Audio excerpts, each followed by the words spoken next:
class. I am filming this on my phone, so I apologize for the little bit lesser quality. Not that my camera I have is super fantastic, but it is a little better than my phone. I just can't find my camera. I've been moving. I moved from my apartment into this one, and it's been wild, and now I can't find my camera, so I'm filming with my phone. So welcome to a short crash course on what a Teck Pack is and what's inside of it and how it's used in the fashion industry.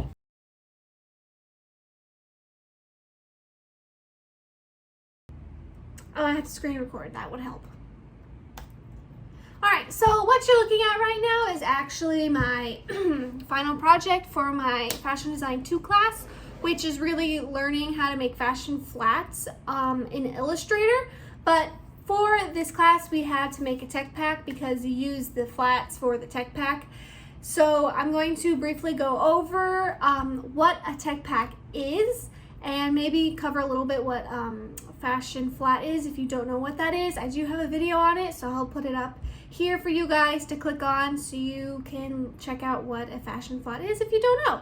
But a fashion flat is a technical drawing of a garment, and you use these flats in a Teck Pack, and a Teck Pack is really like an instruction manual for a manufacturer.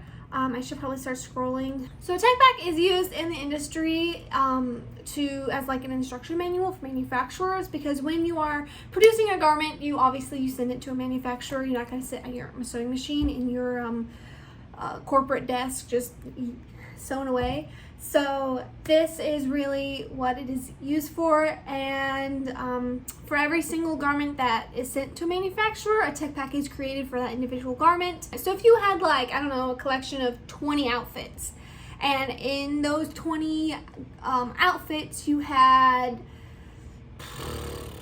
I don't know, 5 dresses, each of those individual dresses, that's 5 Teck Packs, and then the rest of it were all separate, so like shirts or skirts or bottoms. Every single one of those items is a different Teck Pack, and that is all sent to the manufacturer. Alright, so for the first page, you're going to have, of course, your brand, and you're going to have a style number, a season, and a group. And then your style number. So every single garment in a individual company does have their own style number. It is for archive and for organizational purposes. Season, this was for spring 2023. We had to do that season, so that was my season. And for groups, I chose women's because I don't do a lot of menswear right now. Maybe eventually I'll do more menswear, but right now I focus on women's wear. So you'll have your dates, and this is the creation date, strike off, sample, delivery, revision 1 and 2. So these are all very important dates that you use when you are creating a Teck Pack and actually creating the overall pattern for your design. For creation, obviously that's when the pattern was created. The sample and the strike off, that is when it was produced for the first time, so you can actually kind of see. And they would use a toile to produce this. You aren't going to use your actual fabric. This is the industry. You always create a toile first. If you don't know what a toile is, it is just a sample of what garment you're using, usually made in a very lesser quality fabric like muslin. So, and then revision 1 and 2 is if there's any changes that need to be done to the pattern, and yeah. And then of course on the bottom you have your style number, which is obviously what is up in the corner, and then a description of what the garment is. For the second page, we start with the fabric. So Teck Packs always have every single little detail in it. If you think you need to put it in a Teck Pack, you probably do. You have to have your thread, your fabric, any lining, everything that goes into this garment is in this, because you don't want the manufacturers to decide what goes and what is placed in your garment. That is not good, and I'm sure you would probably regret it. So that is why these are created, so manufacturers know everything that needs to know about this garment that they're producing. So you would, now again, one more thing to note is most of these numbers in here are all made up, because again, this is a made up garment. most of these numbers in here aren't real. Some of them are, because we went to alibaba.com and we did find some actual like fabrics that we could just plug in the numbers. So if you research some of these numbers, some of them would actually come up as a fabric or interfacing or whatever I used, but most of them are not.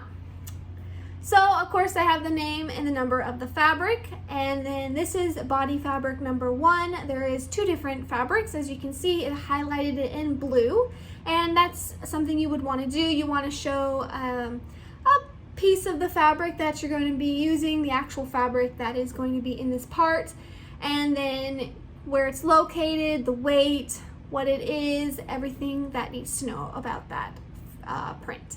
And if we scroll, we can see the lining fabric and body fabric number 2. So the body fabric number 2 is the little like ruffle that you see going down the middle of this dress.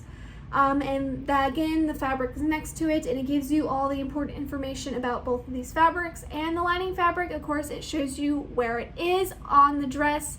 It is only lined up in the top. And the finish, oh, I should probably say what a finish is. So a finish is like the finish on the fabric. So like if you bought white fabric and you're getting it printed, it would say printed on it, like the one up here does. You can see that the finish on this fabric, and I'm pointing to it, and I know you guys can't see what I'm pointing to, but you can see with my mouse. Here we go. This fabric says printed because this design that I created would have been printed on the fabric because that's what I chose. And then these ones say dyed because they would have been dyed fabric. And then we get into the care label and the trim, and this trim is a functional, so zippers do count as a trim. In this case, any like additional layering or anything, not layering, doesn't make any sense. Any additional notions, if you are a sewer, I'm sure you know what notions are, would be called trim. In this case, it's like a zipper. And then the care label I show you in blue, where the care label will be on the dress, and then just an image that I found on Google.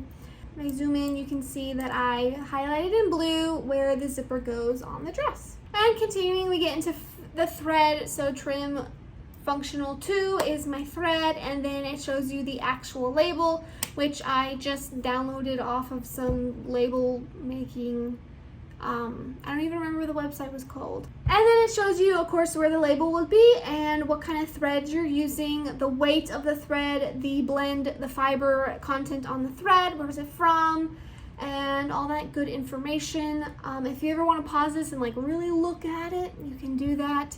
And then if you have any sort of print or artwork, and artwork doesn't have to be a print, it can be like an embroidery or like a patch. Like some shirts have those sew-on patches. Anything that is not like, that is put onto the fabric, or any artwork like a print, is considered separate. You would want to make sure that they know what and where that goes. So my artwork in this case was the printed fabric. So I showed you where it goes on the garment, because in some cases you might have 3 different fabrics. You gotta know where they go. Anyway, and this is also for color wave purposes. Most of the time, if you have a garment, well, not most of the time, sometimes you have a garment in like different colors, and I'm sure you've seen that in the stores. They have a dress that is the same dress, just in like 3 different colors. That is what this is also used for. And you can see here, you can see my artwork color combos, and I can zoom in for you so you can see this chart a little bit better. It shows you all of my color combos. It gives you Pantone codes. These are all actual Pantone codes. Do the Pantone codes completely match with the colors? No, because I wasn't using Pantone codes right off the bat to choose these colors, and I just had to find Pantone codes that really closely matched, because I didn't realize we had to use Pantone codes.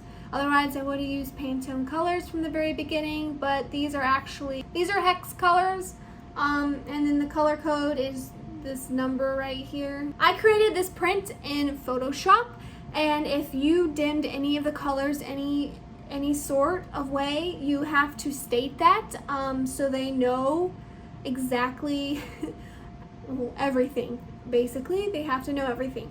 And then we are on the 2 second to last pages. There's one more page after this.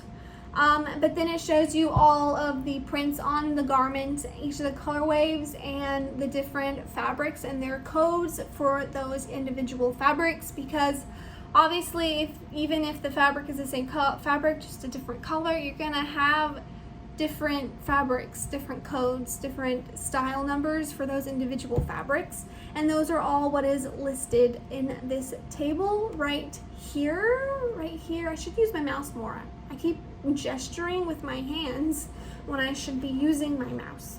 And then the last 2 pages is I actually don't remember what it's called, but it is like it shows you where all the measurements are on this garment. And now this can be as detailed as it can possibly be detailed, because they have to know all of these measurements. Like, you should give them all of these measurements. But anyway, you can also see where I put the Cara label, and I gave instructions on how far away from this side seam or the bottom of the hem each of these labels should be, how long the dress is, what the width of the top is, all of these important informations. And then at the bottom is just the chart showing you all these measurements. Now again, this is not a real garment that I did not make. So I kind of took a tape measure and I just measured myself for an example, and it just gave a little more realistic numbers than if I just plugged in random numbers. So that is a Teck Pack. That is a Teck Pack. Now please don't use this as like the industry standard, like the top notch. This is like the second Teck Pack I've ever made. They're a lot of work. They take a lot of time, but they are very crucial for the industry. As you can see, it's the guidebook for creating individual garments and everything that goes into that individual garment. They are definitely a necessity for manufacturers. So when you are creating a Teck Pack, or if you're hiring somebody to create a Teck Pack, it is important that you know and they know their stuff.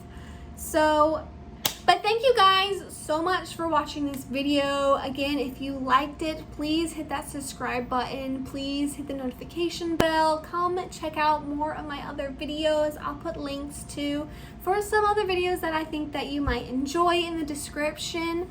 If you want to know more about Teck Packs or anything else, just let me know in the comments, DM me on social media, however, whatever works for you. And yeah, I hope you guys have a good rest of the week. This video was late because I was on vacation.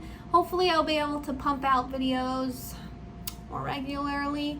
I don't know, we'll have to see. I feel like I should change my YouTube back cover photo says new videos every Tuesday, but I should really change it, either get rid of it, or I should change it to new videos mostly every Tuesdays, because I'm so busy and I don't always have time. But I do enjoy these, and I hope you enjoyed this video, and hope to see you guys all again real soon.